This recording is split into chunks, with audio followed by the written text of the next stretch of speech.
Una talaga, alam nyo ba, wala akong kabalak-balak gawin itong croffles na to. Kasi parang walang sense sa katulad kong gumagawa. Kasi, di ba, ang haba ng process ng lamination, di ba, ang haba ng oras, tapos pipipiin lang siya sa waffle maker, di ba? Parang walang sense. Kung gusto mo naman kasi ng doughy na waffles, pwede naman tayong gumawa ng Belgian eh. Yung dough siya, parang brioche yung dough, tapos yun yung gagamitin natin sa waffles, di ba? Masarap na, tapos, pero bakit croissant?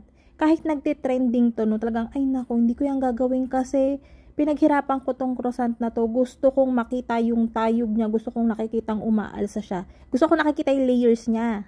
Not until nakilala ko tong batang to na talagang nagre-request, yung na-meet up ko nung nakaraan, nagre-request siya na gawa kami din ng croffles kasi gusto, may balak siya. So, sabi ko, sige, mo pag-aaralan ko, tatry ko. So, yun, napabili ako nitong waffle maker na maliit lang kasi wala lang, ito yung nakita ko kagad eh. Para sa recipe nito, kung itatanong nyo, ito yung regular croissant recipe natin. Pero instead na milk, kasi doon puro milk yung ginamit ko doon para talagang, ano siya, para talagang masarap yung lasa ng croissant. Pero dahil nagta-trial and error pa lang ako, trial and error pero ang daming batch, no? Ganito talaga ako kasi kada batch niyan, may sinusulat ko eh kung ano yung observation ko sa kanya. Kaya marami talaga yan. Tapos yung iba, yung hindi ko lulutuin ngayon, pino-frozen ko lang yan. Tapos, pagka gusto ko o gusto kong mag-trial, tsaka ko lang siya kinukuha sa freezer and then, pinapaalsa ko siya. Then, salang, ganun. Pwede naman talaga yung sa croissant eh. Talagang pwede siyang i-frozen nang hindi pa alsado. Anyways, yung binago ko dun sa recipe natin, instead na milk nga, purong water lang. Okay naman yun, pwede rin naman talaga siya. Tapos, the rest, same na lahat ng measurement ng recipe natin. So, pwede nyo i-follow yun, pwede nyo gawin ng milk, pwede rin ng water. So, itong ginawa ko, sobrang liliit lang. Kasi tinitignan ko pa yung maganda ang itsura dun sa waffle maker ko kung anong size. So, meron pa ako ditong isang batch na gagawin ko namang medium. Kung wala kayong dough sheeter, subukan nyo na lang yung recipe natin doon dahil manual yung folding natin doon. Wala pa rin naman akong dough sheeter nung time na yun. So, nilabas ko na yung dough sheeter ko. Napapansin nyo kasi nga, bumaba na yung kuryente namin nung hindi na ako nag-aircon dun sa room, sa gawaan ko. Before, di ba, 13,600. Ngayon, nasa 8,000 na lang. So, di ba, ang laki ng binawas. Kaya kung mapapansin nyo, nilagay ko pa siya sa tray kasi ilalagay ko yan sa freezer. Talagang kada step nito, rest ako ng rest sa freezer kasi napakainit dito sa gawaan ko. So, ito na yung ating mga mini. Yung iba, nilagay ko na nga sa freezer. Ito lang yung papaalsahin ko para sa trial natin today. Ito naman yung ating medium. Itong batch na to, 2 kilo yata to, 2.5 kalahati. Nalimutan ko na eh. Pero, tinimpla ko na to, tinapos ko yung lamination nito kahapon. Tapos, ayun, pagkatapos kong ilaminate siya, nilagay ko na siya sa fridge. Hinati ko lang sa 2 batch para nga dito. So, ito, ire-rest natin to, papaalsahin natin to for 3 hours. Yung iba, nilagay ko na sa freezer. Ito yung nabili kong waffle maker. Nasa 800 plus yata to.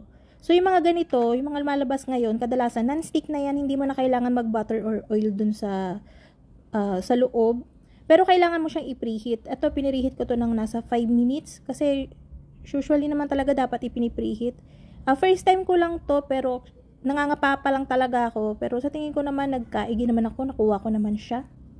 Dinidip siya sa sugar, sa tingin ko para mag-caramelize yung labas and then malutong.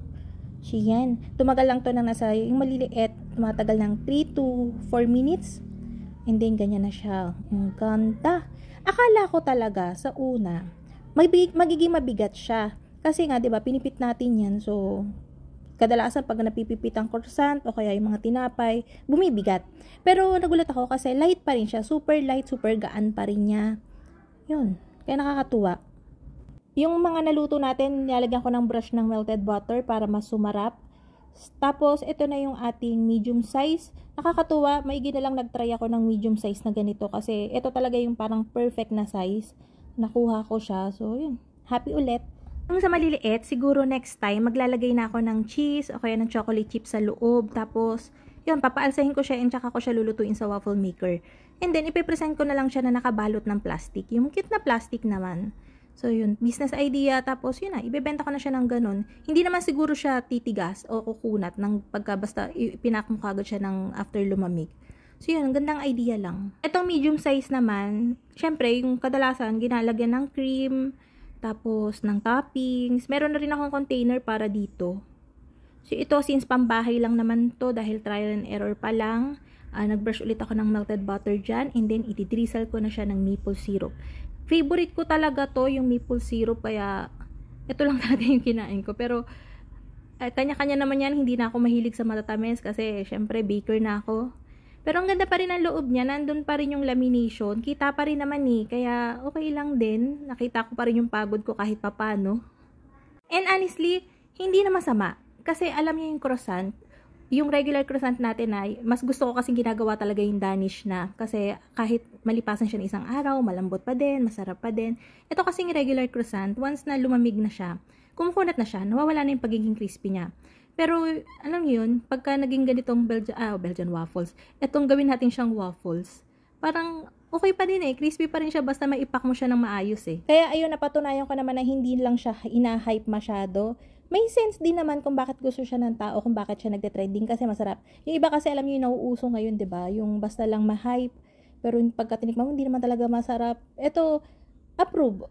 So, ayun na nga, para dun sa ating icing, sa toppings natin, para dun sa ating medium croissant, naglagay lang ako dito ng magic whisk, tapos cold water, ice cold water.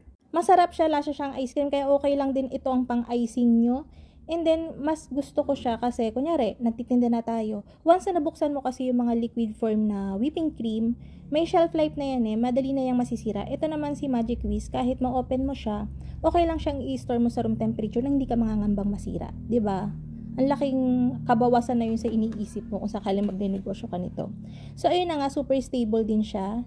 Kaya yan, ipapipe na natin. O yan, ganyan lang naman 'di ba? Kung may gusto kayong iba, kung gusto nyo siyang hatiin sa gitna, and then doon nyo palamanan, okay lang. And then, nilagay ko lang yung mga toppings na meron ako dito. Meron ako ditong Oreo, meron akong cherry, meron ako ditong blueberry, may natira pa.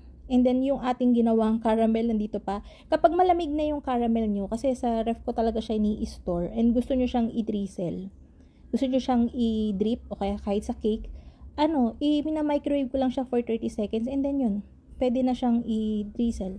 So, yan. So, ayun na nga mga kalutong tinapay. Sana ay nagustuhan niyo ating video for today. Magkita-kita tayong muli. Ito pong muli ang lutong tinapay. Bye-bye! Tinira na nga namin yung pinagagawa ko kanina. Nasarapan din yung mga bata ha. Masarap naman talaga siya. So, try nyo din. Abangan nyo pala yung ating lemon butter cake recipe. Susunod ko na. Bye-bye!